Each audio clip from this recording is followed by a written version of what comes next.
My first update on the chase of Typhoon Xangsane. I arrived in Bangkok yesterday after rushing to get the first flight from Shanghai, and I've just been checking the latest updates, and it looks that central Vietnam, especially Danang and the Hoi region, hit with winds of up to 120 knots. What I'm going to be doing now is heading up the road to get some supplies, tape, food and other such things, because this typhoon has the potential to absolutely devastate central Vietnam. As far as I'm aware, Vietnam hasn't been hit by such many years. I'll be back with more updates later. Just about to board what is probably the last flight to Danang before they close the airport. Hopefully be getting in at about 1:30 in the afternoon. The outer band's already affecting the area, hotel, and try and access the internet and check updates. But it's going to be a bumpy flight, so we'll see what happens. My flight to Danang turned out to be smooth, which was a surprise to me considering the outer bands of the storm were already passing over the area. At the time I didn't realize how lucky I was. Only an hour after my flight arrived, the authorities closed the airport, effectively isolating Danang and letting it wait for the arrival of Xangsane. My final destination was Hoi An, a 20-kilometer taxi ride to the south of Danang. This region is very flat, with numerous rivers crisscrossing the land on their way to the ocean. For this reason, it was imperative that I find a sturdy hotel with at least 4 floors, so that should the area flood catastrophically, at least I would have a refuge. Once in position, I anxiously awaited the arrival of the typhoon. High school now, where all the evacuated people from the coastal regions are going to shelter from the typhoon. As you can see, there's quite a few people running about. I'm going to take some pictures. Just in the high school, around. Oh shit. Hello. Hey, what's up?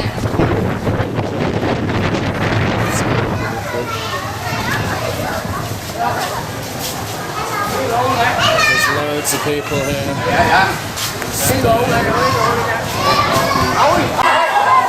There is, say hello.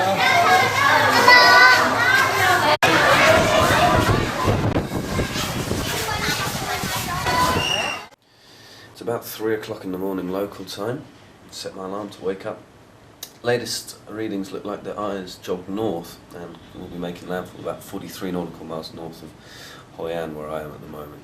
So we're still going to get a good show here. We're about 5 or 6 hours from landfall, and the weather is gusts of up to about 40 miles an hour. Unfortunately it's still dark, so give it 3 hours, 2 hours. I should be able to get my camera out and start filming. Just had complete power failure in Hoi An, and I'm going to have to suspend filming. The gusts are getting stronger all the time. The conditions are really going to get bad in about 2 hours. Typhoons, which are called hurricanes in the Atlantic or cyclones in the southern hemisphere, are vast storm systems which draw energy from the warm tropical waters of the Pacific Ocean. These storms are the strongest on Earth and can pack sustained winds of 180 miles an hour, with deadly storm surges up to 20 feet high. The Pacific Ocean spawns more storms than anywhere else in the world.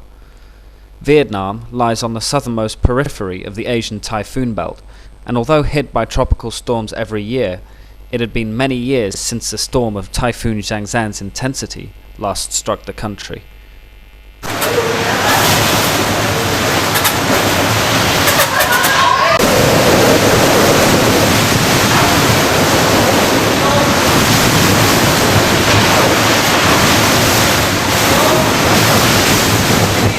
See water is flooding out of the hotel rooms. It's not good for the people inside.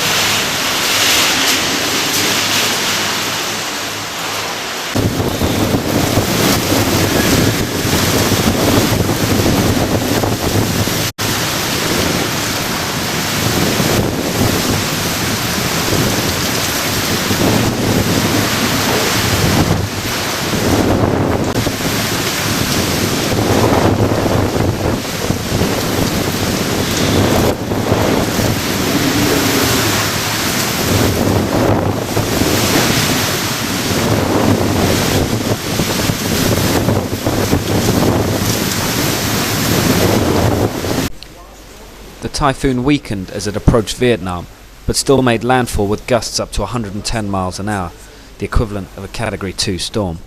The ferocious winds pounded Hoi An, and rain was so thick that visibility was less than 100 meters. My mission had been to witness these conditions, and my gamble to travel 2,000 miles to get to Vietnam had paid off, as the eye passed just a few miles to the north. However, this was only the first half of the story. Once the winds had died down, it was time to venture outside and document the aftermath of the storm. Just driving north of Hoi An at the moment to the area which the typhoon made landfall, and as you can see the damage is starting to get more and more excessive. And I've just made some new friends. Hello! Here I am on China Beach. Beautiful day. This is 24 hours after the typhoon. As you can see, anything on the beach has just been trashed by the storm surge. People have come back to their businesses and homes, drying out their belongings. Just hoping this kind of thing doesn't happen again soon.